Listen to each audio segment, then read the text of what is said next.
साधारणतः श्रावण मासरे शैवपीठ मान भिड़ रही था किंतु माँ किचेश्वरी पीठ जहाँकि एक शक्तिपीठ और शक्तिपीठ हेले माँ पार्श्व श्री श्री चंद्रशेखर महादेव मंदिर अवस्थित रही तेणु एठाकू विभिन्न प्रांतर भक्त मैंने श्रद्धा भक्त मैंने जल धरी माँ को शिव को दर्शन करते जलाभिषेक करते माँ को दर्शन लाभ कर निजर मनस्कामना और देशर शांति ठाकुर प्रार्थना करते ये अंचल गोटे आलोड़न सृष्टि करे कारण एठारे जो 2-3 किलोमीटर दूर गले त्रिवेणी संगम जो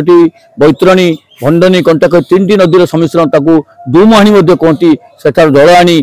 शिवों पाखे पानी ढालिबा यह एक सौभाग्यर विषय एवं विगत दिन में एठारू आमर मयूरभंज जिला विभिन्न प्रांतर को यही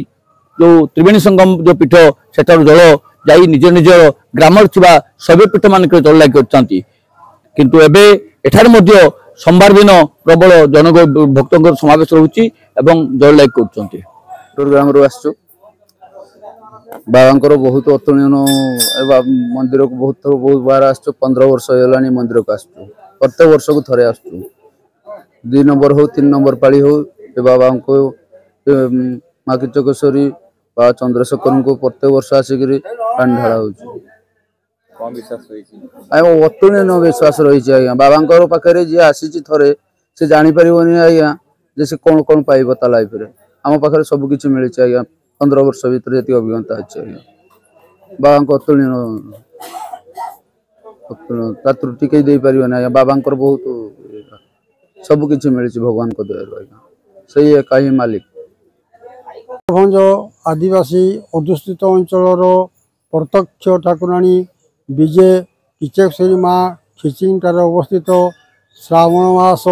श्रावणी व्रत करुवा बहुत दूरादूरंतर भक्त श्रद्धालु माने समस्ते आसी पवित्र बैतरणी नदी जल आनी माँ शिवों पाखरे जल अर्पण कर दृढ़ विश्वास तांकर समस्त प्रकार पाप मोक्ष हुए परिवार शांति समृद्धि रे परिवर्तन हुए समस्त देह सुस्थ एवं मनोवांछा मनस्कामना शिवंकर आशीर्वाद पूर्ण होता है बोली तांकर आत्मविश्वास रही एणु से जो मैंने यहाँ पूर्वर करी आसी से निश्चित शिवंकर करुणा लाभ करुथिबारु सेमानकर दृढ़ विश्वास रही अछि बाबा चंद्रशेखर निकटरे से आसी स्वसम्मान स्वश्रद्धार स्वभक्तिर सहित जल अर्पण करुछंती नैवेद्य अर्पण करुछंती तद्वारा तांकर बाबा भोलानाथ शिवशंकर तांको आशीर्वाद प्रदान करी तांको समस्त प्रकार विपद आपतरु रक्षा करुथबारु शिवंकर आशीर्वाद करुणा लाभ करिया पाई छुटी आछंती आमे आनंदपुर ठारू आसी अछु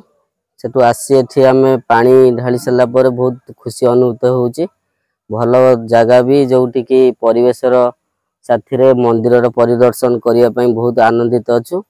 बहुत भल किसी अच्छी सबु मंदिर परिसर